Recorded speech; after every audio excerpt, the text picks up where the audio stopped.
विधानसभा चुनाव के समय सुर्खियों में रहने वाले गोवर्धन सोनकर ने शुक्रवार को अपनी पुरानी बस्ती स्थित कार्यालय पर प्रेस वार्ता के दौरान यह कहकर सनसनी फैला दी कि बहुजन समाज पार्टी में महादेवा विधानसभा से टिकट दिलाने के नाम पर उनसे कुल 43 लाख वसूला गया। गोवर्धन सोनकर ने चेतावनी दी कि यदि उनका 43 लाख रुपया बसपा नेताओं ने वापस नहीं किया तो वे नामजद मुकदमा दर्ज कराने को मजबूर होंगे। गोवर्धन सोनकर ने पत्रकारों से बातचीत में कहा कि बसपा कोऑर्डिनेटर घनश्याम खरवार उनसे मिले और कहा कि आप बसपा में शामिल हो जाएं, आपको पार्टी महादेवा से टिकट देगी। गोवर्धन ने कहा कि उन्होंने स्पष्ट कहा कि उनका बहुत शोषण हुआ है, धोखा ना हो। इस पर घनश्याम खरवार ने आश्वासन दिया कि ऐसा नहीं होगा। उनके कहने पर अलग अलग किस्तों में कुल 43 लाख लिया गया। उन्होंने यह भी कहा कि कुछ पैसा पार्टी फंड में जमा कराने के लिए बसपा जिलाध्यक्ष जय हिंद ने भी लिया। आप महादेवा विधानसभा से बसपा के प्रत्याशी थे, आपको टिकट क्यों नहीं दिया गया? बसपा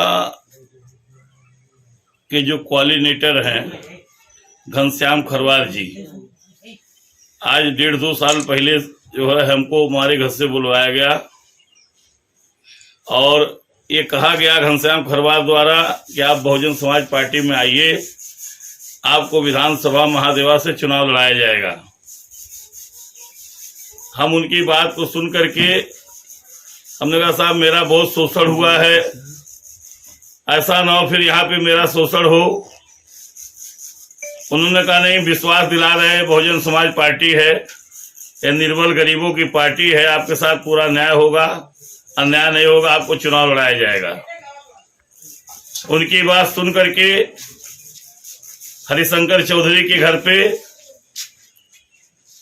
मैं प्रभावित होकर के बहुजन समाज पार्टी को मुझे ज्वाइन करवाए और फिर उन्होंने कहा कि आपको पार्टी फंड में कुछ पैसा देना पड़ेगा। हमने कहा साहब ठीक है, मैं बहुत पैसा तो मेरे पास है नहीं, लेकिन 10 लाख रुपया हम पार्टी फंड में जमा कर देंगे। उन्होंने कहा नहीं, कुछ और आपको देना पड़ेगा। हमने कहा साहब आप ही बता दीजिए क्या देना पड़ेगा, हो सकता हमारी पहचान ना हो तो कहां से दे पाएंगे। तो उन्होंने कहा 25 लाख रुपया आपको जमा करना पड़ेगा, आपको बहुजन समाज पार्टी से टिकट मिलेगा लड़ने के लिए।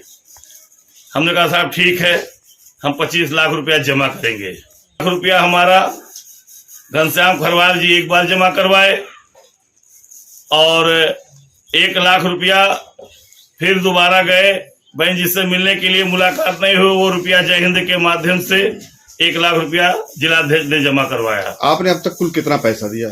अब तक सब मिला करके 40 लाख रुपया हमारा लिया गया है और 3,20,000 रुपया घनश्याम खरवार विधानसभा मेंटेनेंस के लिए अपने घर पे हमसे लिए, जिलाध्यक्ष ने दिलवाया।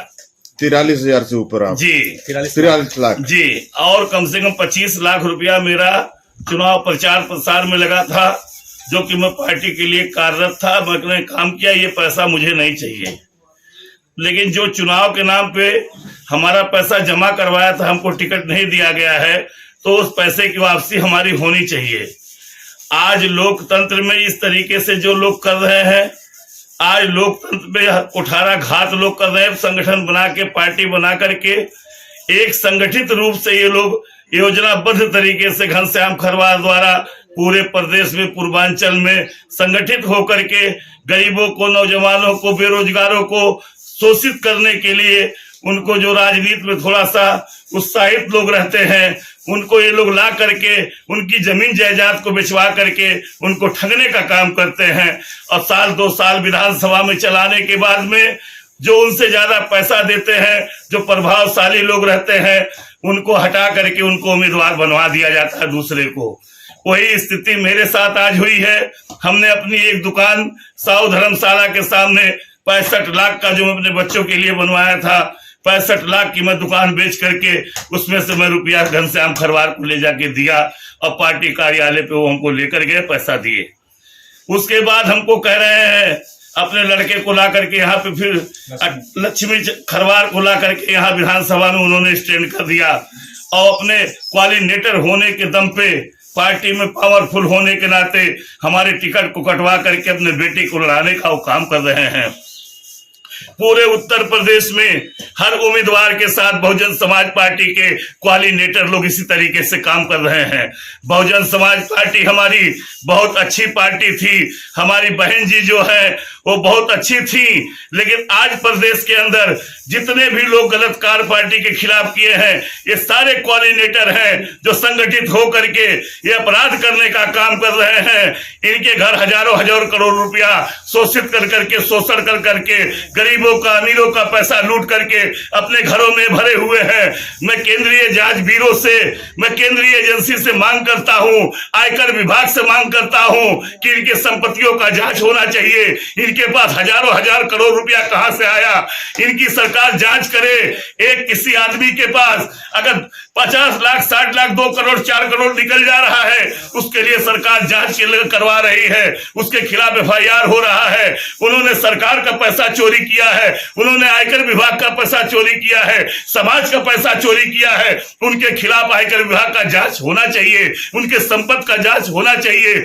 और साथ साथ उत्तर प्रदेश के नहीं, पूरे देश के सोनकर समाज को मैं कह रहा हूं, मैं तुम्हारा बेटा हूं। सोनकर समाज के लोग, तुम सावधान हो जाओ, तुम्हारे लिए मैं संघर्ष पे उतरा हूं। तुमको संघर्ष का जरूर फायदा मिलेगा। अखिल भारतीय सोनकर महासभा के नाम से हमने तुम्हारी पार्टी का गठन कर दिया। इस समय 21 जिलों में जिला अध्यक्ष में बनवा चुका हूं। 1 महीना के अंदर 75 जिलों में जिला अध्यक्षों की नियुक्ति करके मुंहतोड़ जवाब इन गद्दार पार्टियों को मैं देने वाला हूं। मुंहतोड़ जवाब दूंगा। अब पूरे प्रदेश के अंदर में लाखों सोनकर समाज के लोगों को जुटा करके पर्दाफाश करने का काम करूंगा। इन बेईमानों की जो कलई है मैं खोल करके रहूंगा। अगर ये मेरा पैसा नहीं दिए तो मैं इसका FIR अपने पुलिस अधीक्षक के मिल करके अपने थाने में पंजीकृत में करवाने जा रहा हूँ। खिलाफ मोर्चा खोला जाएगा और इन लोग के खिलाफ महादेवा विधानसभा में बहुत जल्द मैं मोर्चा खोल करके घर घर जाऊंगा, जनता के बीच में अपनी बात को लेकर के मैं कहूंगा, मेरे साथ ये परिवार के लोग, ये जो उम्मीदवार है, इसका बाप मेरा रुपया ठगा है, इसका बहिष्कार आप लोग कीजिए। मैं अपने सम्मानित जनता से अपील करने जा रहा हूँ। बेबाक खबरों के लिए हमारे YouTube चैनल को सब्सक्राइब करें। देश, प्रदेश एवं स्थानीय खबरों के लिए हमारे वेबसाइट www.bntlive.com पर लॉगिन करें। साथ ही Facebook, Twitter, Telegram, Instagram, LinkedIn पर भी फॉलो कर सकते हैं। धन्यवाद।